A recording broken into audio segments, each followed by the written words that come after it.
Antonil Tuli and Meldanine, and thank you once again for joining me now in the flesh. As you can notice, I am not currently a Minecraft elf sprite. Instead, I am actual person. I know, it's very surprising. But today, we're going to do something else that is very close to my heart, even closer than Minecraft, and that is Anthropology. Today, we're going to be playing with Atlatls and Atlatl darts. An Atlatl is a piece of wood, what do we got? Almost the length of my arm, that has this bone spur on one end, and it is used to fling javelin darts with greater distance, power, and accuracy, supposedly, than one could normally generate on their own. This was in use throughout North and somewhat South America, from the first Clovis people of 17,000 years ago, all the way up to about 1,500 years ago. So it went from the Clovis era to about, at least in this area of North America, to about 500 CE, or the Middle Woodland period. So you'd have this nice little piece of wood, and it would fire off an Atlatl dart. So for scale, this Atlatl dart is 6 feet tall. I'm just a couple inches short of 6 foot. Now we got this from Thunderbird Atlatl, which sells them off in sets of 5 foot, 6 foot, or 7 foot. I should mention that all of this is made possible by the Kelso House Museum and the Brimfield Historical Society, who actually went out and bought this stuff so that I could play with it and in turn show it to you. So a big thanks and immense amounts of gratitude for their sponsorship. So, Atlatls. Who wants to see me mess around with one? Alright, here we are in the great outdoors. Now, an Atlatl, as I showed earlier, has this little spur at the end, which, especially in modern Atlatls, will correspond to this slight beveled bit at the end. This allows me to hold the Atlatl as such, and from there to throw it. Now, I'm not very good at this, I promise.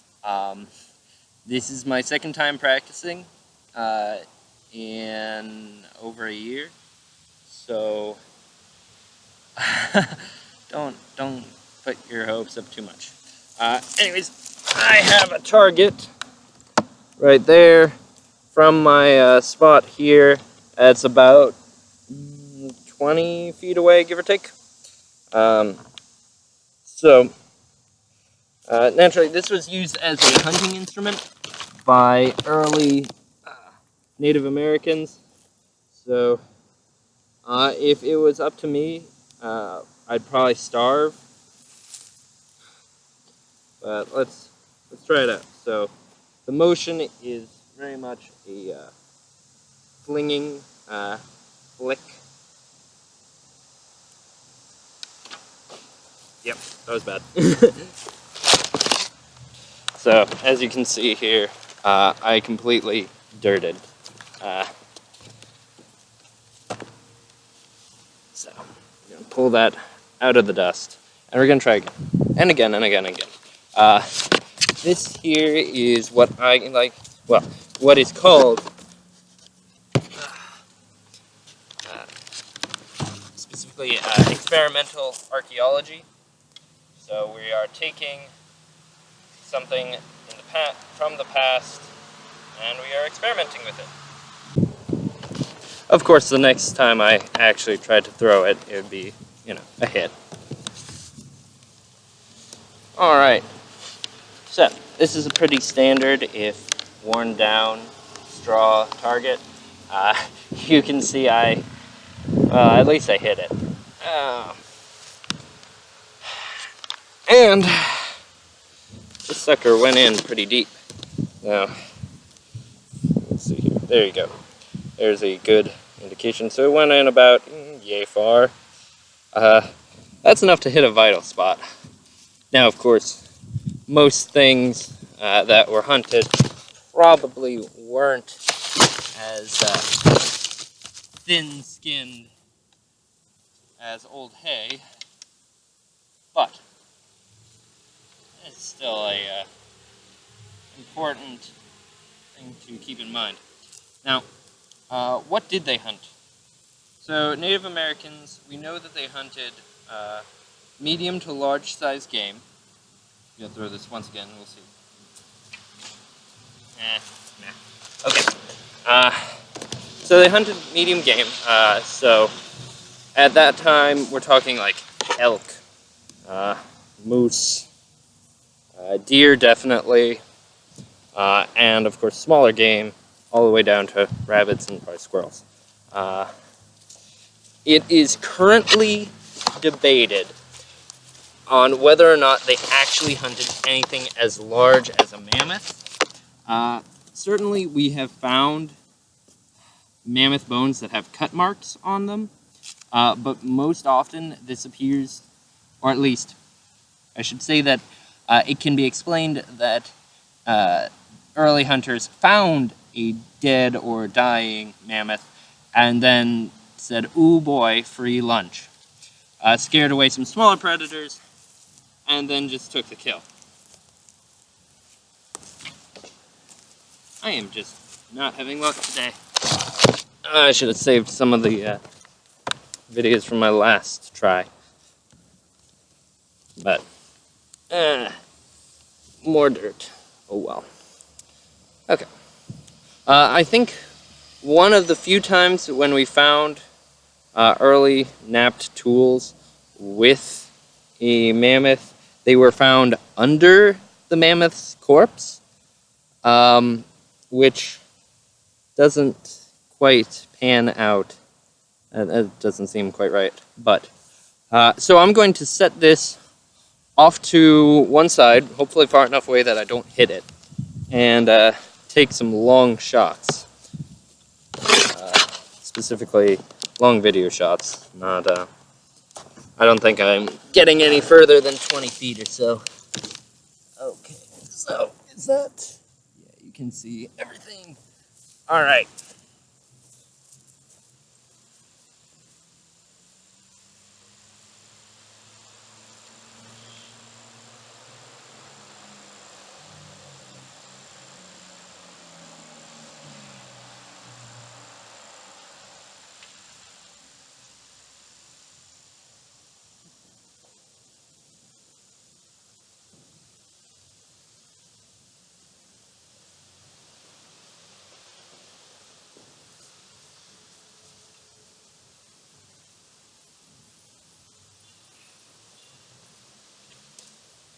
There we go.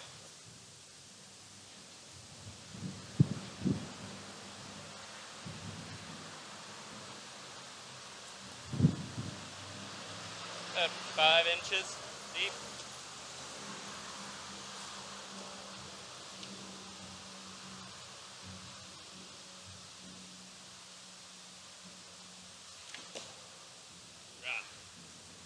That was good.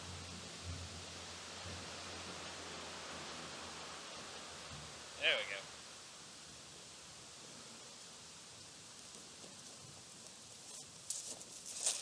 Yeah, so that one went in probably about 8, 9, 10 inches deep. Now we're that's definitely a kill shot. Good. Try and move this over. Can you still see everything? All right. Sorry, I can't see much of the screen from the glare of the sun, but yeah.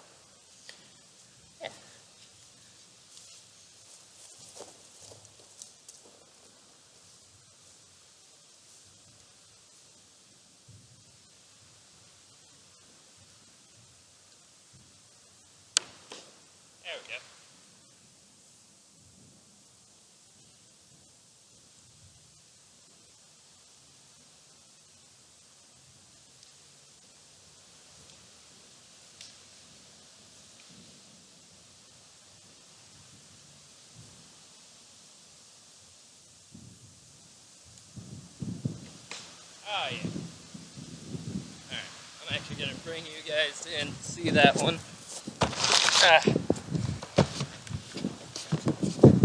I'm gonna be kind of proud of this shot. At least I am. Yay! Not quite a bullseye, but it's definitely that bit closer. I don't think I am going to hit a bullseye, to be honest. If I do, well, just wait, and I'll definitely post that clip. But yeah, so about yay far in. That's pretty damn good. Now, why did Native Americans abandon this for use of a bow? Well, it's actually a pretty good question, but the answer is pretty simple.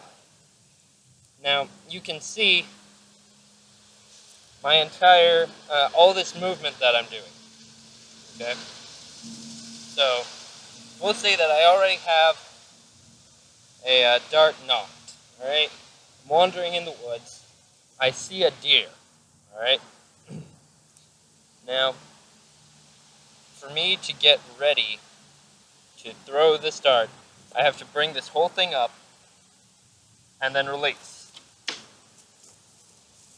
Now, that was a pretty good shot. I don't know if you can see it quite. Yay! I might have hit the deer even, if the deer is deaf and blind and somehow didn't just feel me coming. But for things that aren't deaf and blind, I would not get that close, nor be able to. And all the movement that went into throwing that dart probably would have alerted it.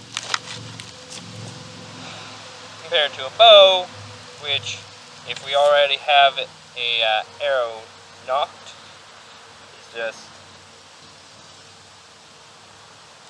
pew. Smaller projectile, less movement, and you can be slower about it too. Now, the other main reason that's a going hypothesis is that because you can carry more arrows with you than you can carry Atlatl darts, or javelins, spears, whatever you want to call them. Simply put, this is a much larger projectile.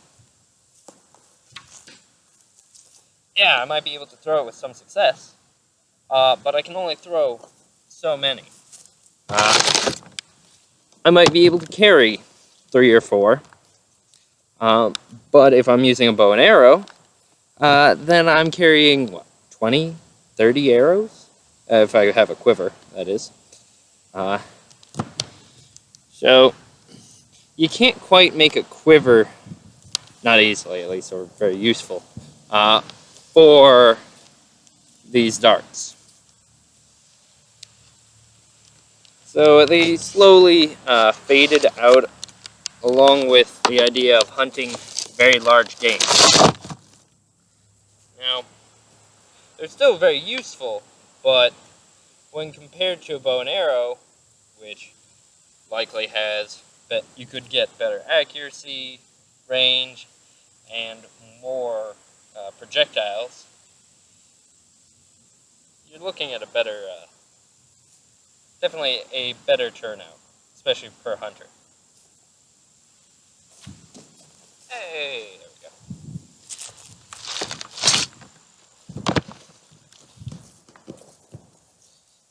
So, not quite a bullseye either, but now I'm at least getting into that central ring. I don't know how long this video is going to be, but it's going to be a lot of me just throwing darts, so I'm probably going to just have a few more of these throws and then call it a day. If you want to come watch me actually do this, I am running a lecture. It's part of the Native American Heritage Month series that the Kelso House Museum and the Brimfield Historical Society are putting on. It's going to be September 25th. I will be attaching the flyer that they sent out at the end of this video. So come support me, come support them. It should be a good time. You'll get to watch me actually throw this a few times, and I'll be going over all the cool stuff that we've got. Alright, so I will see you all shortly.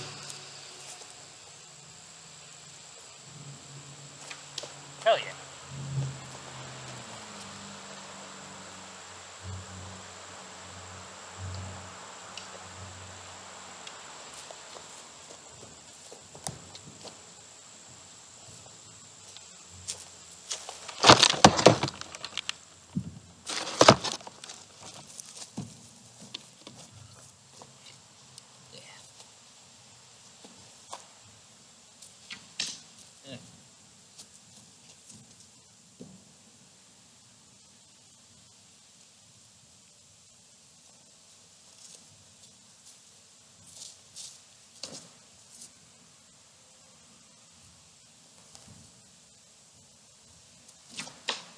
There we go.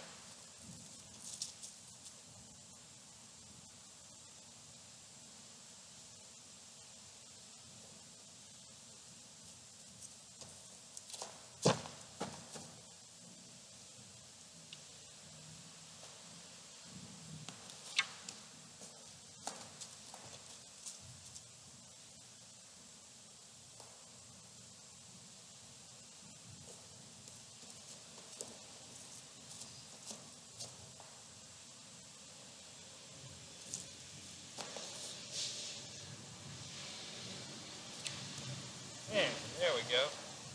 Thunder ring.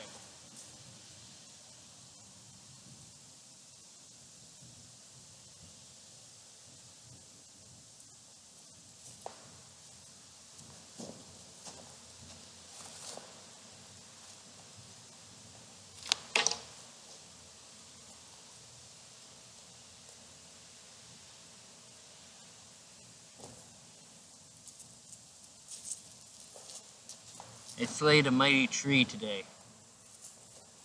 The clan will eat well.